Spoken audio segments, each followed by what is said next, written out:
पश्चिम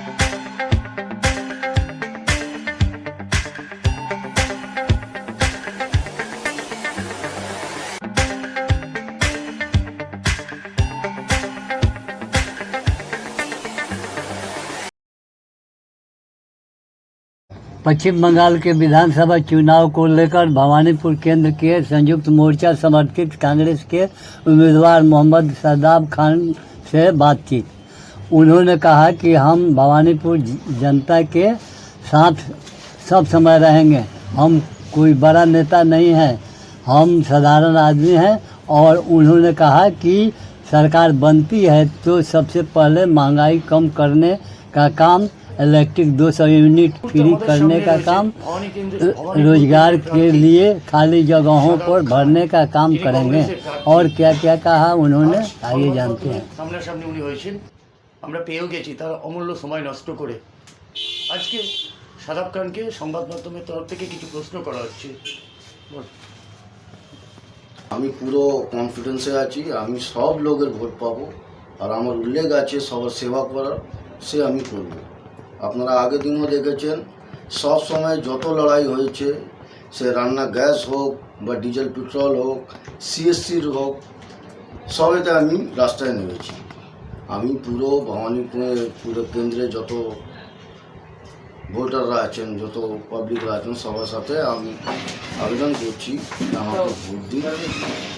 আর আপনারা একটা মানে নর্মাল ছেলে, আমি তো কোনো বড় নেতা নয়, আমি একটা সাধারণ ছেলে আছি। আমি ওনাদের সাথে সবসময় থাকবো, ওনাদের পাশেই থাকবো। দাদা, দেখা যাচ্ছে 200টার বেশি আসনে ওরা জয়লাভ করবে। আপনি কি বলছেন, আপনার কতগুলো আসনে জয়লাভ করবেন? বিজেপি 294 বললো না, 294। ওনাদের যতই আছে সব শেষ হয়ে গেছে, শুধু কথা বলছে। আমার মনে হচ্ছে ডাবল ডিজিটাইও যাবে না। আচ্ছা, দেখা যাচ্ছে আপনার অমিত শাহ কিছু দুদিন আগে আপনার এসে একটা ইশতেহার ঘোষণা করেছে যে ভোটে জিতলে ওনারা তেলের দাম, তারপরে মহিলাদের জন্যে আপনার বাস ফ্রি, এই অনেক কিছু প্রতিশ্রুতি দিয়েছেন ভোটে জেতার পরে। তো আপনারা কি করছেন সেটা জেতার পরে? ইলেকশন জেতার পরে? হ্যাঁ, তো আপনারা বুঝতেই পারছেন কেন বলছে, ভোটের জন্য বলছে। এবার ভোট পেয়ে গেলে সব ভুলে যাবে। অনেক জায়গা তো জিতেওছে, সে জায়গা কি করলো? অনেক কিছু তো বলছে এরা বলছে সোনার বাংলা করে দেবে। আরে যেখানে এরা জিতে এসছে, ইউপিতে তো আছে, এরা কি করেছে? আয় দিন ওখানে রেপ বলাৎকার হচ্ছে, আগে ওখানে গিয়ে ঠিকঠাক করুক, তারপরে এখানে এসে বলবে কি আমি করে দেবো। ও তো আগে 2014-তে নরেন্দ্র মোদিজিও বলেছিলেন যে আমি প্রতি বছরে 2 কোটি চাকরি দেব। কি হয়েছে? 6 বছর তো চলে গেল, 14 কোটি চাকরি চলে গেল। দেখা যাচ্ছে করোনা অবকাল থেকে আপনার আমফান কংগ্রেস যেভাবে দৌড়ে গেছে, একের পর এক উন্নয়নমুখী কাজ করে গেছে, কিন্তু এবারে যে করোনা ভ্যাকসিন সব থেকে বেশি নষ্ট হয়েছে আপনার যোগীর রাজ্যে, এই ব্যাপারটা বলুন। দেখুন, আপনারা সবাই দেখেছেন কংগ্রেস সব জায়গায় আমফানে গেছে, ওখানে ত্রাণ বিতরণ যা আছে সব কিছু করেছে। আর এরা শুধু কথাই বলে গেল, কেউ একটা লোকও বাড়ি থেকে বার আসেনি। আমরা সব জায়গায় গেছি।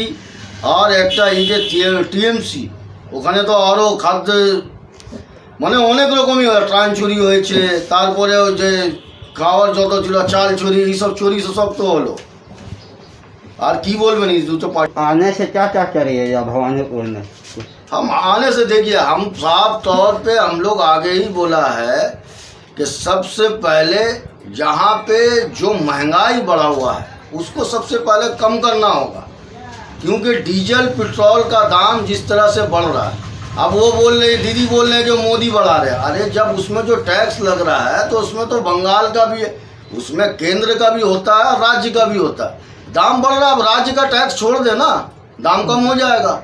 बीजेपी कर रहा तो आप छोड़ दीजिए। तो ये सब सिर्फ इन लोगों का नाटक चल रहा है। आप क्या करेंगे वही पता नहीं चल रहा है, सिर्फ झूठे और झूठे वादे चल रहे हैं। अपना नाम बोल दिए।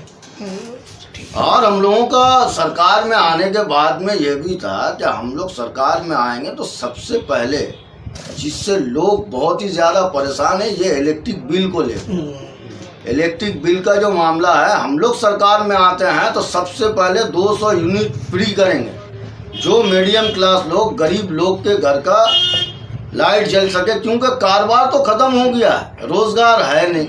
उस पर ये CSC इलेक्ट्रिक का मार, पॉकेट में अलग अलग सिस्टम है, टेरियर सिस्टम किए हुए हैं। कोई क्या इन लोगों का सिस्टम है कि आप एक सेब खरीदिए, वो अगर 10 रुपया है और 3 सेब खरीदिए तो वो जो है 20 रुपया का मिलेगा, एक पीस 20 रुपया का मिलेगा। ये सिस्टम जो है इसको ख़त्म करना होगा।